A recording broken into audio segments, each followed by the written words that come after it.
27 तारीख शुक्रवार का अवसर, नौमी तिथि विद्यमान है, महानवमी का योग है।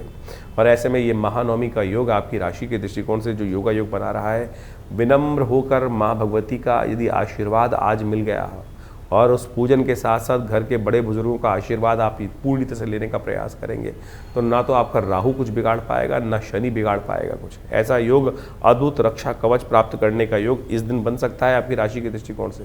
ये सोचे, बड़ा सुंदर योग बन रहा है आपकी राशि में।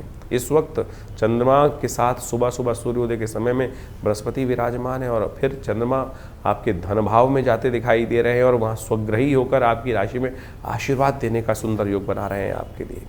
इसलिए कोशिश ये करें, आज के दिन माँ भगवती का सुंदर ध्यान करें, खीर का भोग उनको लगाएं, प्रसाद रूप में अपने बड़ों से वो खीर का भोग जो स्वयं लेने का प्रयास करें और बड़े बुजुर्गों का आशीर्वाद लेने का प्रयास करना। देखिएगा आपके वारे न्यारे होने के योग बहुत अद्भुत रूप से बनेंगे इस दिन। जैसा हमने कहा, विवेकानंद योगाश्रम में नवमी के माँ भगवती का सुंदर श्री विग्रह विराजमान है, जो 1947 में मुल्तान से 500 साल पुरानी प्रतिमा भगवती की हमारे आश्रम पे पदार्पण करी। पत्थर चल के स्वयं आते हैं। सोचिए, माँ भगवती का स्वयं पदार्पण कहाँ, मुल्तान से किस प्रकार की स्थिति से निकाल कर लाई गई मूर्ति भगवती की, सिद्ध मूर्ति भगवती की, और वहाँ आज ये विवेकानंद योगाश्रम में प्रतिष्ठित है दिल्ली में। और उनके अलौकिक दर्शन करने का सुंदर योग है। कहा जाता है महानवमी के दिन जो इनका दर्शन करते हैं, इनके समक्ष बैठ के यज्ञ करते हैं, उनके जीवन में समस्त विघ्नों को दूर करने का आशीर्वाद माँ भगवती से स्वयं मिल जाता है।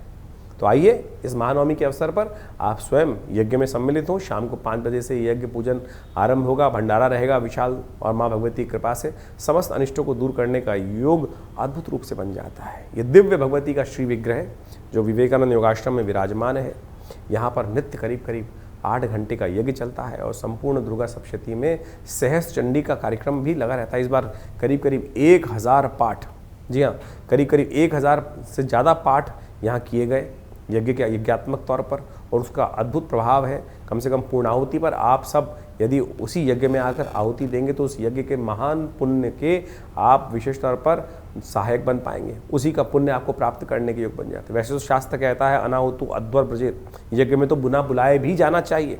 हम तो आपको सादर आमंत्रित कर रहे हैं माँ भगवती के इस सुंदर कार्यक्रम में, जिसमें माँ भगवती का सुंदर दर्शन भी आपको मिलेगा और यज्ञ में सम्मिलित होने का अवसर मिल रहा है। दुर्गा सप्तशती के संपूर्ण 700 मंत्रों का यज्ञ पूर्ण रूप से जो पूर्ण नवरात्र चला है, उसमें कम से कम पूर्णाहुति के दिन पर आप सब परिवार अवश्य बैठने का प्रयास कीजिए। माँ भगवती का एक बार हल्का सानिध्य लेने का प्रयास तो कीजिए।